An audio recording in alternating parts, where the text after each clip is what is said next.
Parks and perks and perks and perks. And...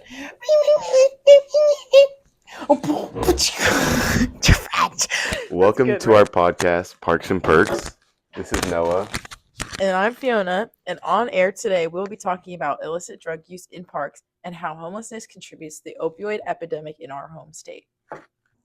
In doing our research, we found many reliable sources for further insight on our topic.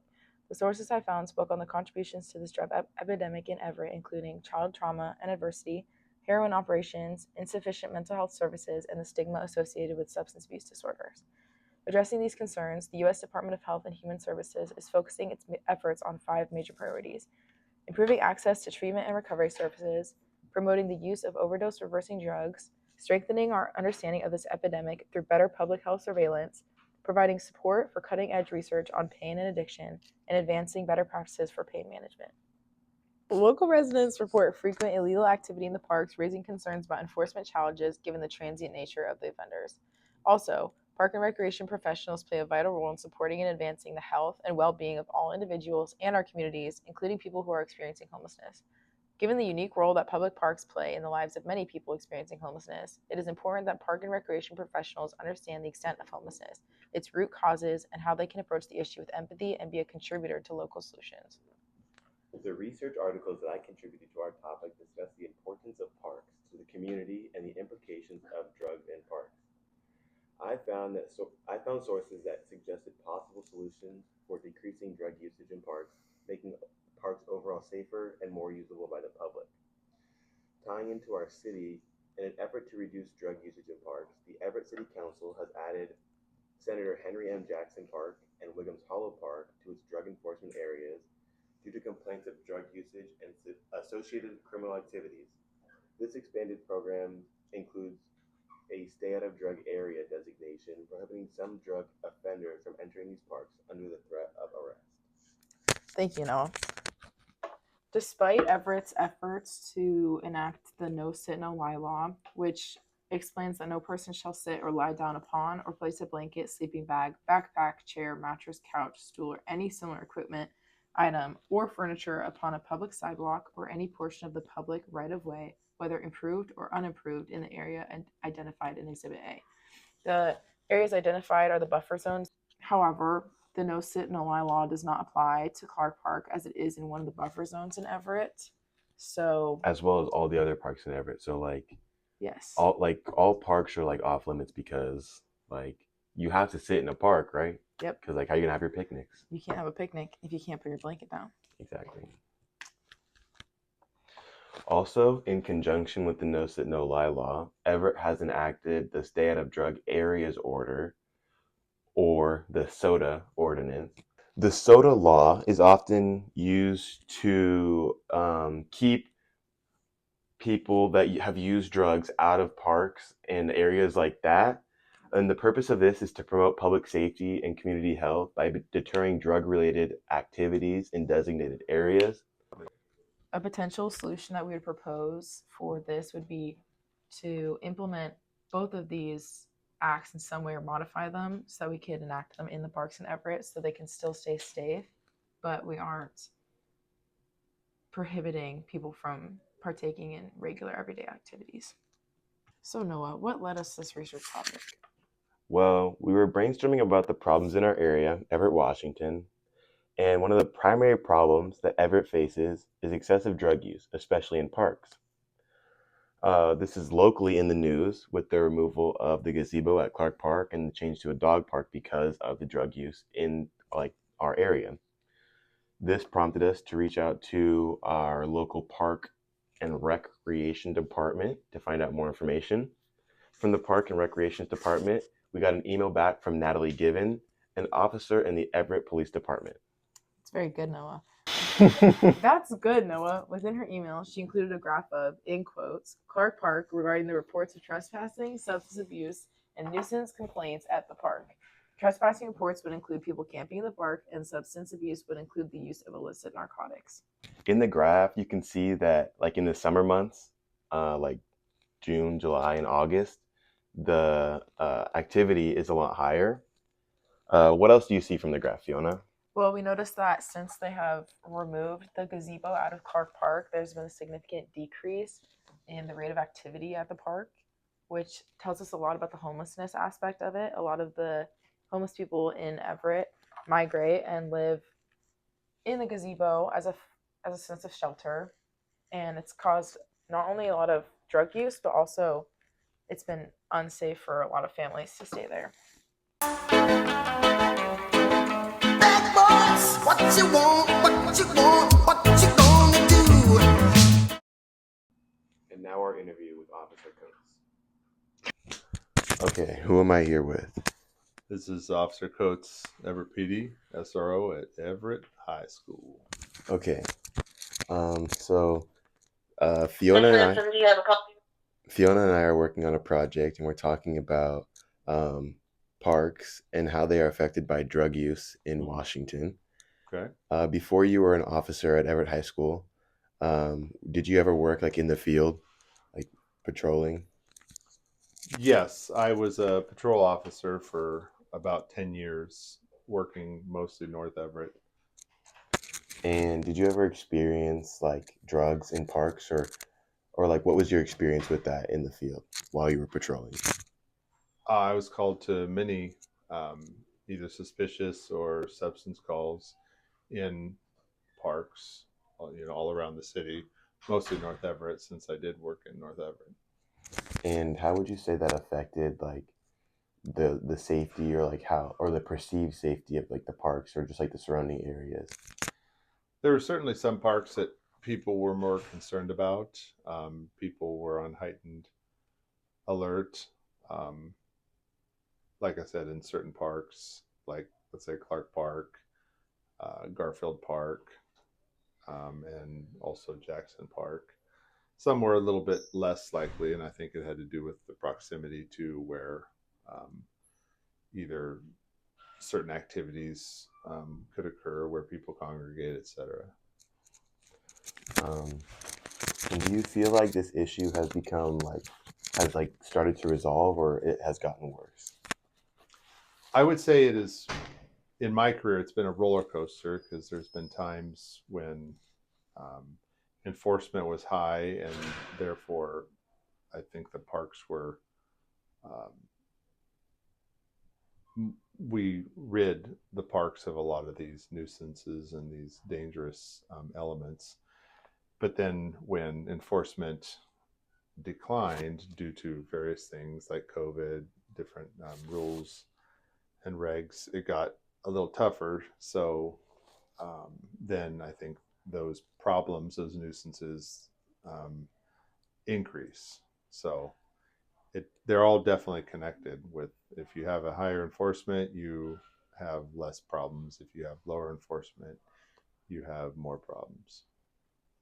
Okay, just a few more questions. So like no sit, no lie, that excludes parks, because like you have to like sit in a park.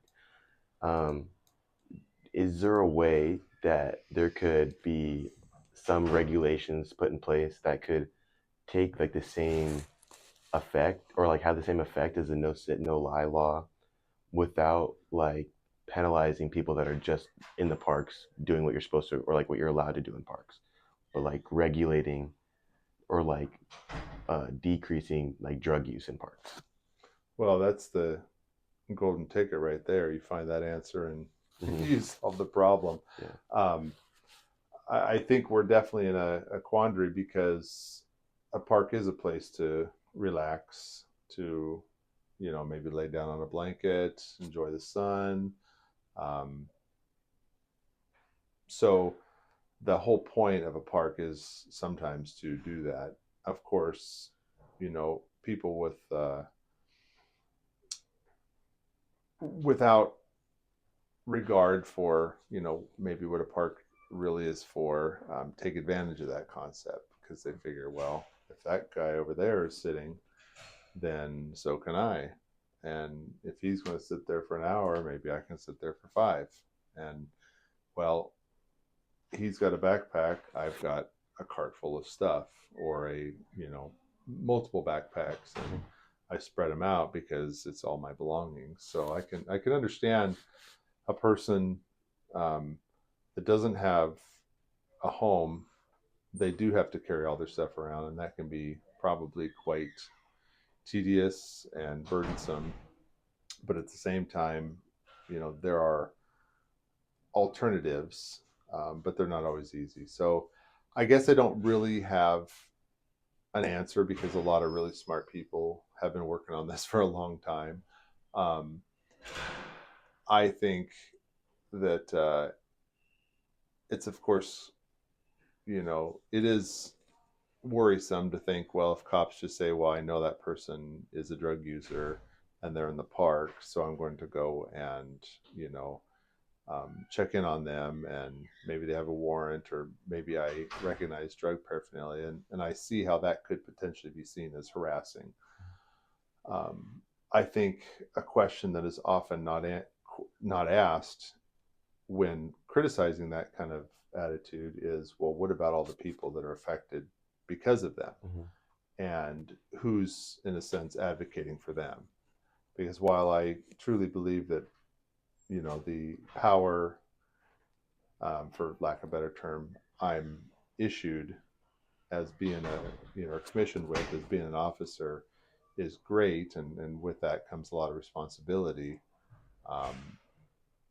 I do believe that sometimes we get really picky about really small things, and then a whole bunch of other things completely get missed. And in that, I'm trying to say that, we're so focused on making sure that somebody's not harassed that maybe hundreds or thousands of others are affected because they may not want to use that service, But at any rate, like I said, I don't have an answer. I think every day we go out and we do our best within the law and within the Constitution and within just good civic responsibility to make the best opportunity for everyone. But of course, police are human, and we do either make mistakes, or even just we misapply something. But I would say, in my experience, both as an active officer and also working with officers, I have seen immense professionalism and trying to, meet our mission, and take care of all the citizens, not just, the ones that aren't committing a crime. So it's a long answer to not really provide you an answer, but it's a tough one. It really is. I understand that. And then kind of my last question, you said so maybe I'm just going to be a repeating kind of question, but you said you don't have an answer to that question, but if you were to come up with a solution, because we have to come up with a solution to our problem, if you had a solution, what would your solution be? Or just a fix to decrease, not necessarily get rid of, but just decrease, or make the public feel better about their safety when they go to a park. Sure. Well, I do believe that there are a fair amount of laws on the books, and there is a lot of enforcement that we do. And I do believe that if that enforcement was followed through with stronger consequences, and I say consequences because it's not always necessarily a punishment, but it is something that occurs as a result of something. So if let's say some of these people that we have arrested multiple times do the same thing, if it's not just a revolving door, so let's say we arrest them, let's say they go to jail, and if they're released the next day because they say, oh, well, come back for court, well, that person, if they have no alternative, they're just going to probably return right back to what they were doing. Now, I understand some people argue jail, isn't where a person that has a drug addiction should be. And I think there's some validity to that thought, but at the same time, they can also potentially get help in jail. They can be more removed from drugs, not 100%, but they can be more removed from the access, and they can also be in a better position to be receiving help. And quite honestly, you know, the um, the punishments for some of these charges are much longer than what they often get. So even if you're not holding them prior to court, but once convicted, um, you could open up some, more room to be helping them. Um, and even if they don't accept the help, at least they're not a burden to society at large. So, it's a balance. I mean, sure, if I had my druthers, every criminal that went in, they'd get, fixed, for lack of a better term. They would stop doing what they're doing. They'd come out and they'd be a productive member, and everyone would be happy. That doesn't always happen because everyone has their own autonomy and their own choice. But I do believe that there's a revolving door a little bit above our enforcement level, and we're all, the justice system is many different people. Most people look at the justice system and they think cops. They think it kind of begins and ends with us if they don't really stop and think. But really, it just starts in a sense with us, and then you have, the prosecutors, the attorneys, et cetera. Then you have the judges, and you have the correctional facilities, et cetera. So there is a really big process. I believe we are one part, but we are seen often as the only part, and getting back to what you're saying, I just think if we could figure out better ways of keeping these people, and even if it's at a level of just correctional, again, doing it appropriately, not looking to just say, well, let's throw them all in the slammer and forget about them. I don't think that's really it, but I do think that just letting them right back out again, that's not helping them either. They are just being let right back into the same pile they just left. So you're not helping them, you're not helping society, and who are you helping? So that's kind of my thought on it, and it's not I haven't thought through every angle of it because that's not my job to. But just at an anecdotal level, I think that more enforcement of what is already on the books, then those folks are not right back out there again doing the same thing. So. Perfect. Well, I appreciate your time. Okay, bud.